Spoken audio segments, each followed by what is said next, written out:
Ayub. Thank you. Okay. Welcome to the meeting of the Executive Cabinet Member for Transport, Highways and Planning.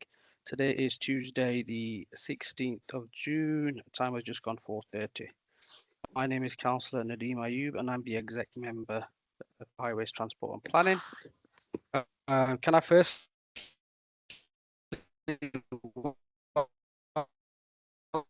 welcome you all to this year. Can I also welcome members and returning members to this meeting as well.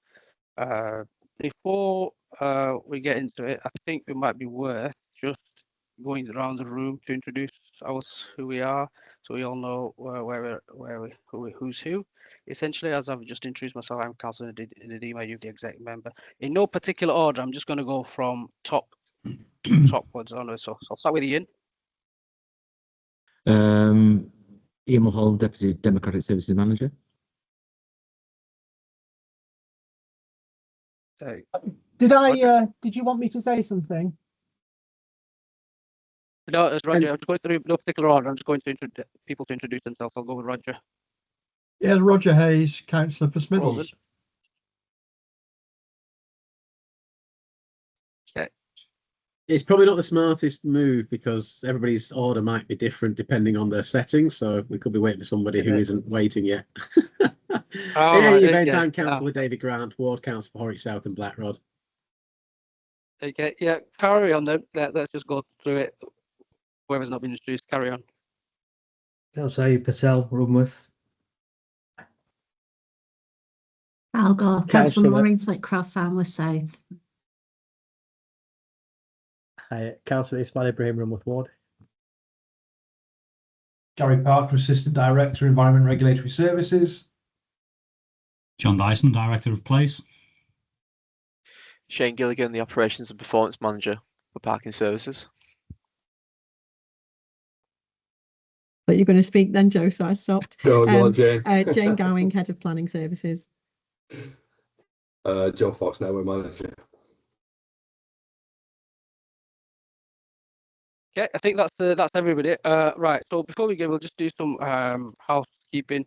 Essentially, as Ian said at the start of the meeting, that this meeting is a recording, or the first part of it is recording and will be posted on YouTube later on. Obviously, I'm the chair of the meeting. What I'll do is I will run through the agenda. I'll bring in the officers first to introduce the report, and then members have the opportunity to ask any questions, and then we'll take it from there. And obviously, I get the final say on the meeting, on the agenda. Okay.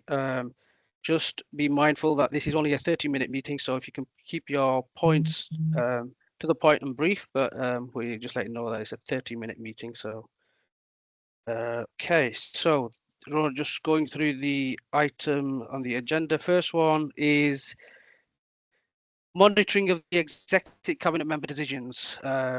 Ian, anything I want to report here? Anything to come off? It's for comment and observation, and it's as updated as it can be for the moment, and then it's for noting. Okay, thanks. Any questions on them from anybody? Nope. Okay, that is noted, Ian.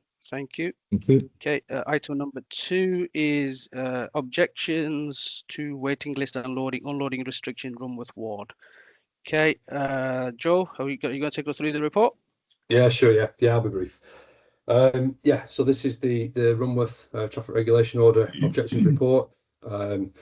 As per normal process, we advertise in local press, we write to all the residents, and I give them the opportunity to make representations. So this report sets out what we received back from members of public and businesses of the community.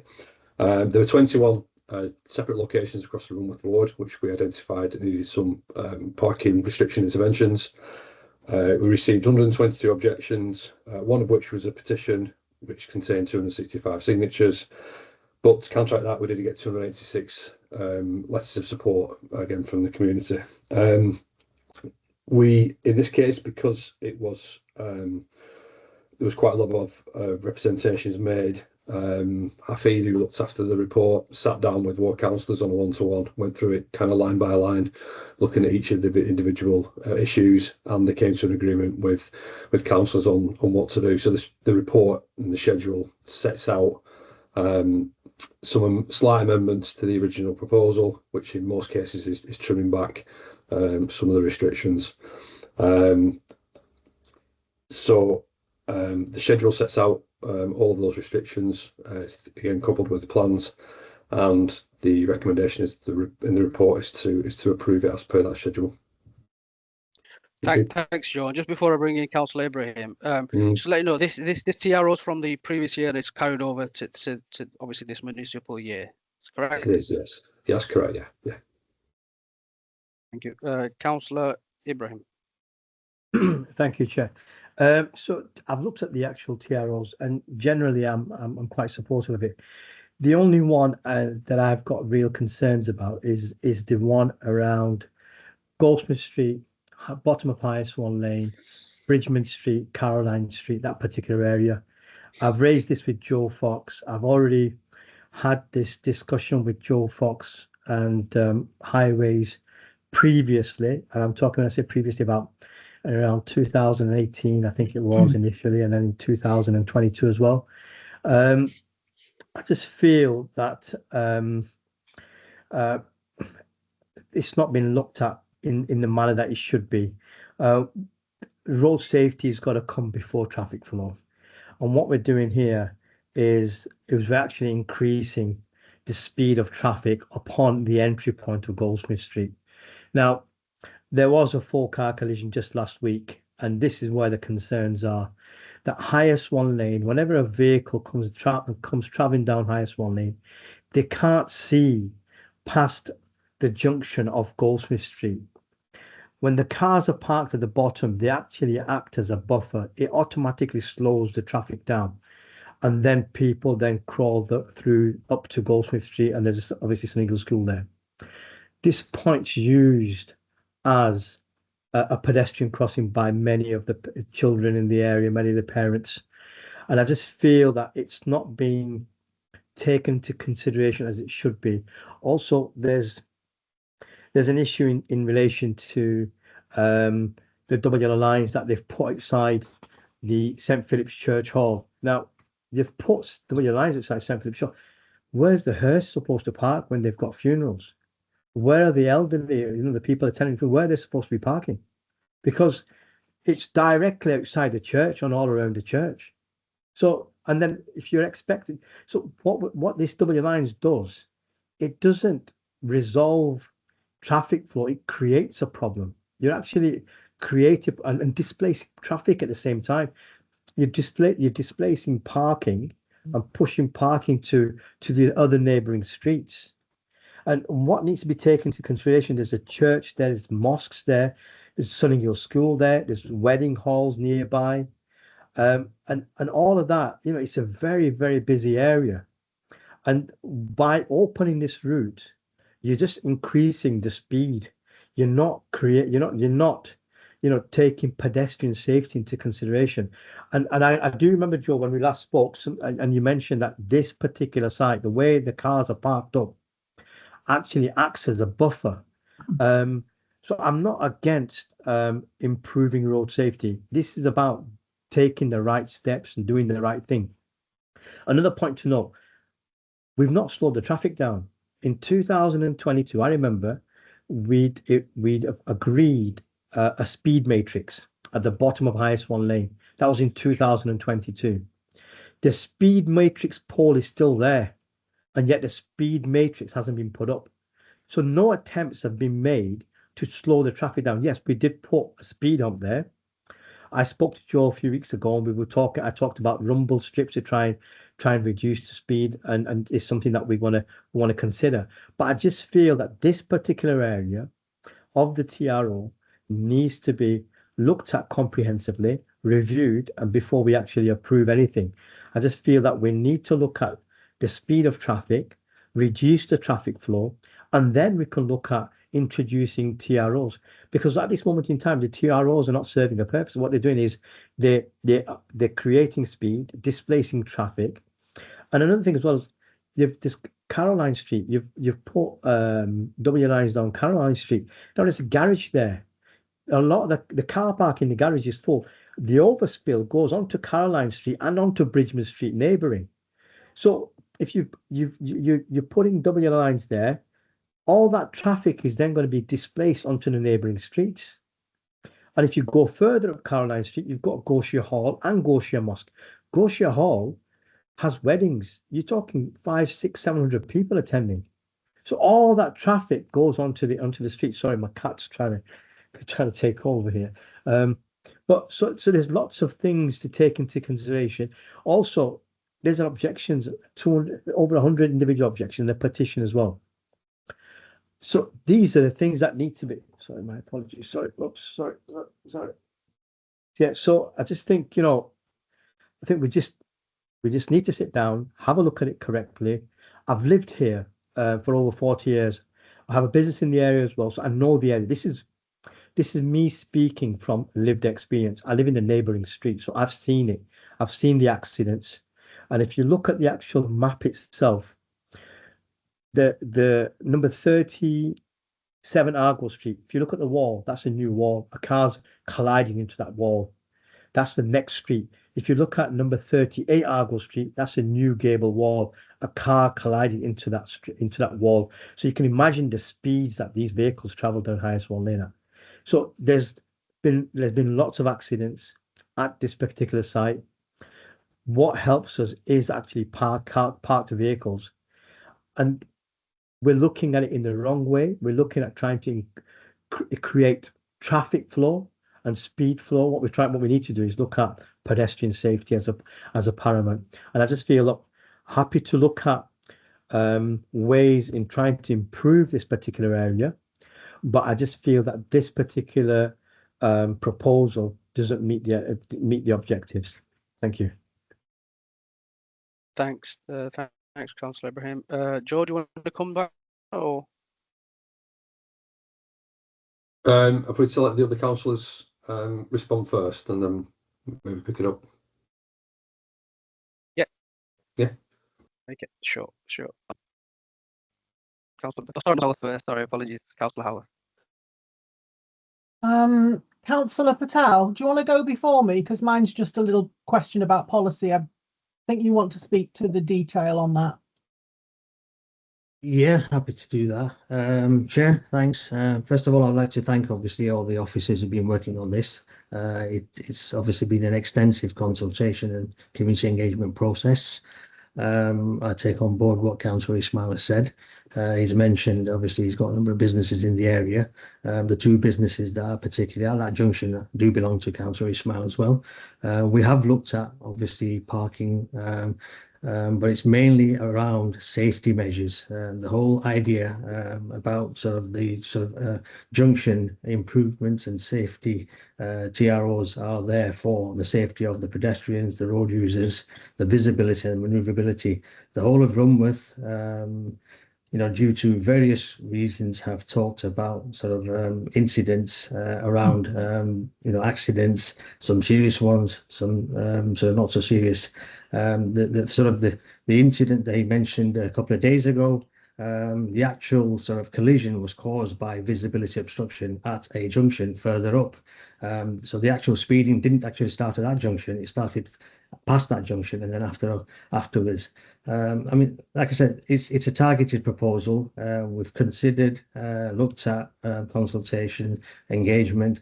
There's support for it. Obviously, there's objections for it. On the balance of probability, looking at everything, I think the office recommendation is correct. And obviously, I feel that is something that the residents have been asking for, and I'm happy to support that. Thanks, Councillor Patel. Councillor Howard.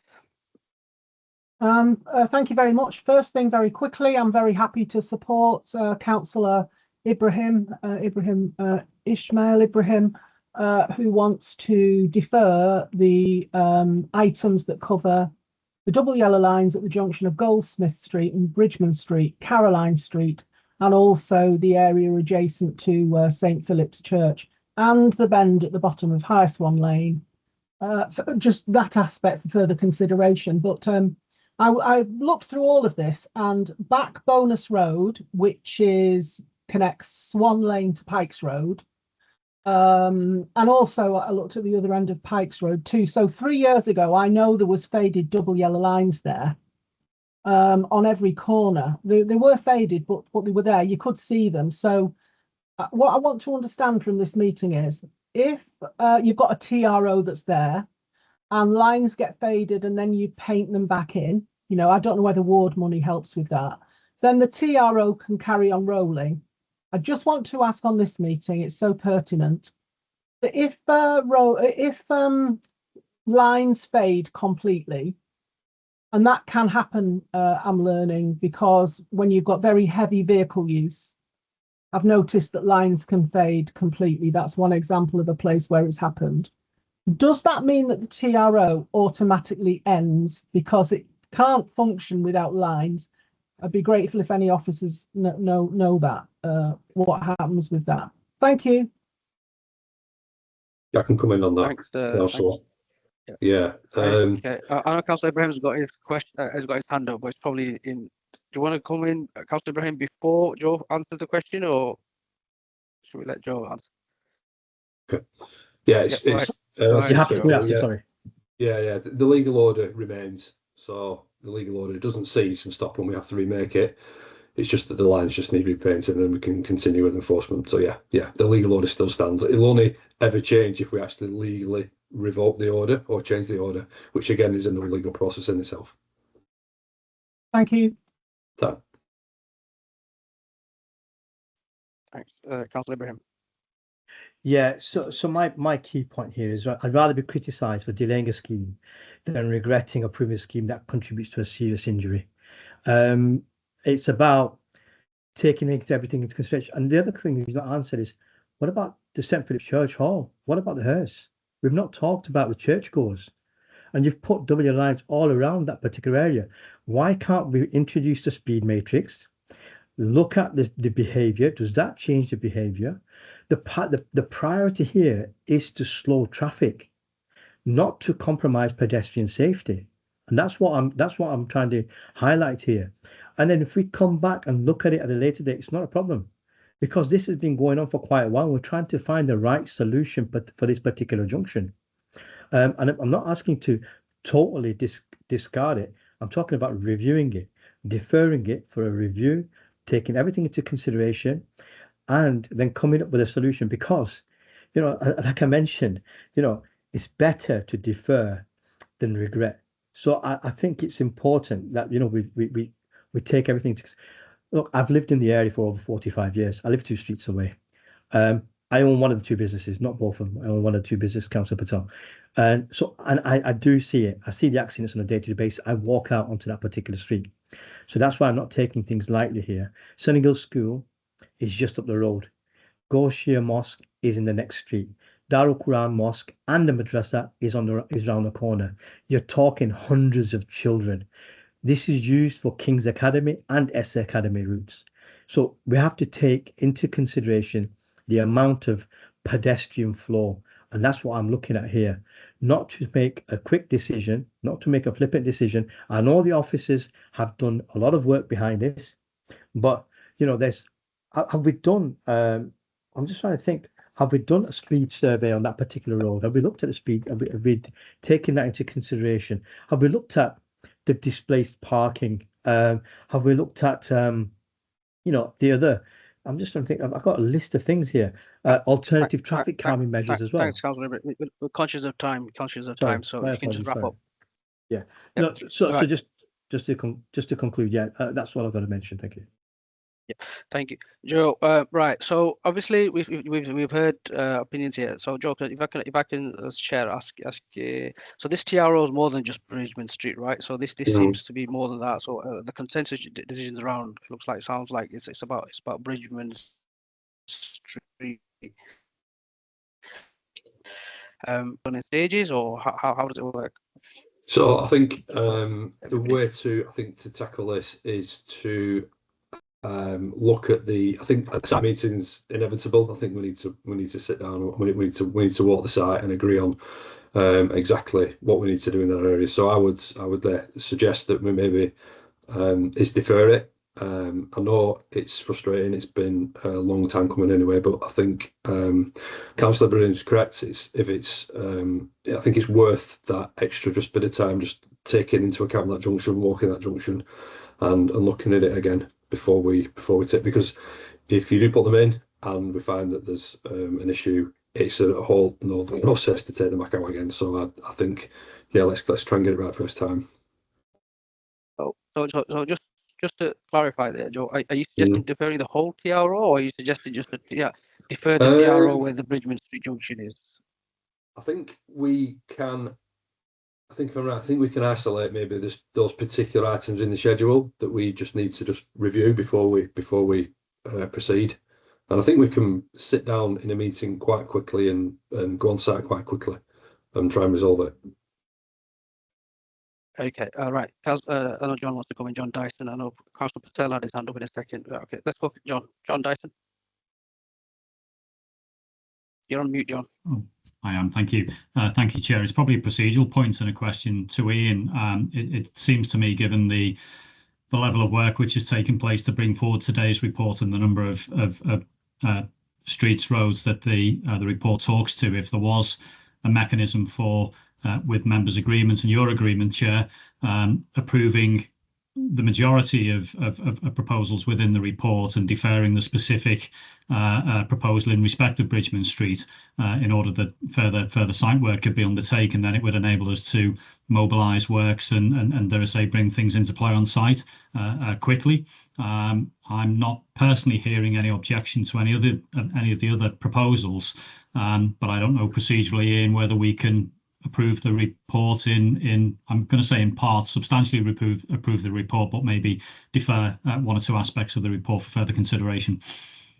Yes, you can do that, John, as long as it's clear so. exactly which elements are deferred for further consideration. Yeah. Okay, Councillor Patel. I'm just going to then wind up. Councillor Patel, final statement, then you're going to wind this. Yeah, sorry. I sort of lost connection, so I'm back on my phone, so I missed some of that discussion. I think the last bit I heard was about the St. Philip's Church, sort of TRO along the whole section, but from my understanding, it's only at the corner junction, so it's only about the visibility. But I understand, obviously, the rest of the discussion about which junction. So if it's just about the Goldsmith Street, St. Philip's corner, then I'm happy to, like I said, accept the recommendation of the chair and Joe to have the meeting around that, but approve the rest of the report.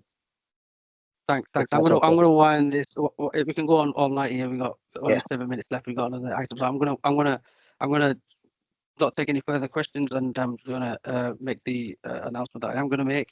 As I mentioned in the opening remarks, that this TRO is a carryover from previous years, and I believe that this has been ongoing, as we heard, for a while, with many discussions having taken place between the highways and not councillors. This report does address long-standing concerns around obstructive parking and road safety across parts of Rumworth. Seems there has been a significant engagement from residents and importantly support alongside objections we've just heard.